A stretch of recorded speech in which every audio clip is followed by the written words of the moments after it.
I'm David Ritter. I'm the Chief Executive Officer of Greenpeace Australia Pacific, and I'm a West Australian boy, and I am absolutely thrilled to be here under the bright sunshine in Albany on what is a really historic occasion, a celebration of when the people of Albany and the people of Australia decided that enough was enough for commercial whaling, and that instead the great whales of Australia's oceans, of the world oceans, were going to be allowed to resurge back in ever greater numbers. And so the Rainbow Warrior is here in Albany today after to celebrate that 45-year anniversary and to kick off what is going to be a hopefully really extraordinary tour up the west coast of Australia, documenting our magnificent ocean wildlife, celebrating our fantastic local coastal communities, learning from the thousands of Western Australians who work for and care for the beauty of our oceans, and also to draw attention to the contemporary threats to our oceans. Because there are, unfortunately, the commercial whaling might not be the trouble in Australia anymore, but unfortunately the great whales of our magnificent oceans, our reefs and our other wildlife do face contemporary threats like the gas expansion plans of oil and gas corporation Woodside, that is planning a truly monstrous expansion of its gas drilling operations off Western Australia's magnificent northwest coast. So the Rainbow Warrior is here to draw attention to the majesty, the wonder of Western Australia's coastlines. The Rainbow Warrior is here to celebrate the inspirational example of activists in Albany 45 years ago, and the Rainbow Warrior is here to draw attention to the threats to our oceans that are posed today by Woodside and by other oil and gas corporations. Thanks everyone for coming along this morning. I'm Chris Pash. I'm a journalist and author, and I was here in 1977 when Greenpeace's first direct action took place in Australia, and it was Greenpeace's first international action outside North America.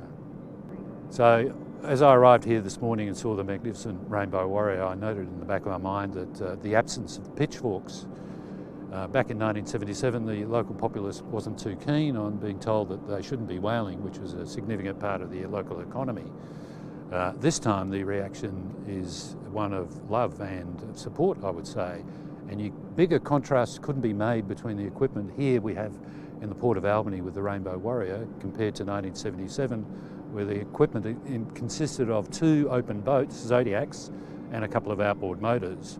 They didn't even have sunscreen. I remember Tom Barber, the Australian who was in one of the boats, and we later called him two Harpoon Tom, because he had a couple of harpoons fly over his head when he was throwing himself between the harpoons and the sperm whales. He used a bit of salami rather than sunscreen because he didn't have any at the time, and he came back with his face peeling. Luckily that was the only injury.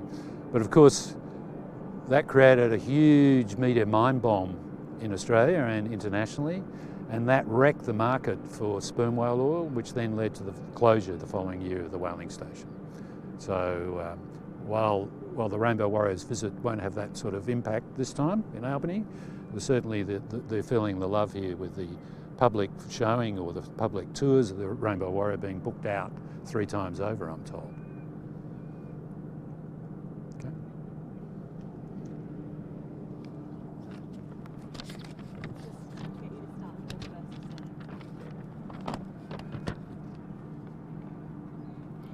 Good morning everyone, my name is Hettie. I'm the captain of the Rainbow Warrior. My crew and me are very pleased to arrive here at Albany, where it all started for Greenpeace Australia Pacific. And I wish to acknowledge the traditional custodians of this land. Thanks to all of you for coming to meet us here. Over the years, many of our ships have been visiting Australia. For this 3rd Rainbow Warrior, our last visit was in 2018, in the Great Australian Bight. We were here to be a platform for the local communities in their fight against Equinor, who plan to drill for oil there. We did research and documented the beauty of the sea life and its oceans. At that time, I saw for the first time in my life a leafy sea dragon. It was beautiful, and it triggered my imagination, and I saw it covered with oil. And it was very clear to me that why it's so needed to show the world the beauty of its oceans, which normally we never see. After leaving Albany, we will sail to Fremantle, and we will follow the Australian coastline all the way up to Cairns. We will do the same as 2018, be a platform, meet and work with local communities, research and monitor, and show the world the beauty of the oceans and the life at sea. We will bear witness to the harm that fossil fuels companies, Woodside, poses to our oceans and our climate. A couple of years ago, I read a quote: "The earth does not belong to us. We belong to the earth." And I believe it's our duty to respect and protect the earth and its oceans for the future generation. Thank you very much.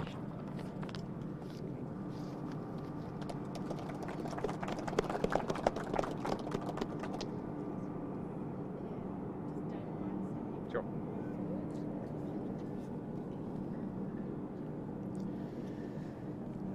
Do you mind touching on what some of the impacts would be from Woodside's Burrup Hub project?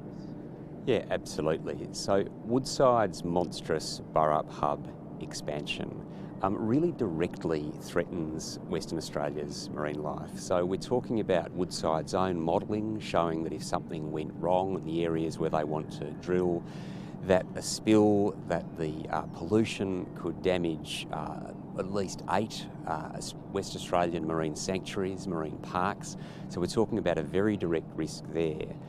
It's also true that Woodside wants to go ahead with seismic blasting, which is literally letting off explosions underwater, which if a whale happens to be in the vicinity, and we're talking about areas where endangered whales are, if whales happen to be in that vicinity, they can end up deafened by the blasts, and unfortunately, a deaf whale is a dead whale. So Woodside's plans could directly lead to the deaths of our magnificent Western Australian whales. I'm not sure if this is best directed to yourself or Hettie, but do you mind expanding a little bit more on what this tour will involve and what some of the stops may be?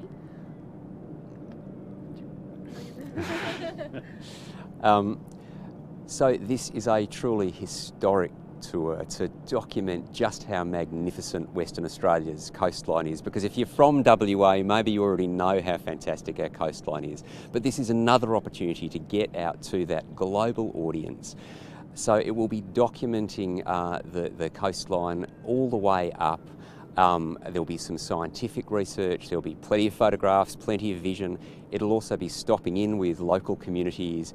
Albany's the first stop, then there'll be Fremantle, there'll be other stops up the northwest coast. Some of the details are still being worked out because ship schedules are always pretty flexible, but it's going to be a wonderful opportunity to really showcase just how fantastic our wildlife is, hopefully see some of those magnificent whales, and also to document some of the contemporary threats to our coastline, like from Woodside's gas expansion plans.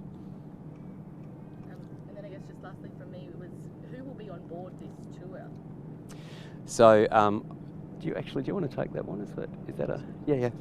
Oh no, you want me to? No. Yeah, you can do. So we're very cooperative at Greenpeace. We work very collaboratively.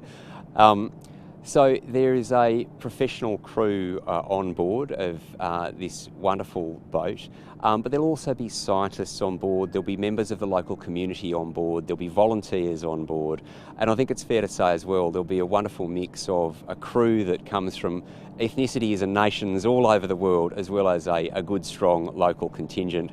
Certainly planning to have a bit of a sail myself.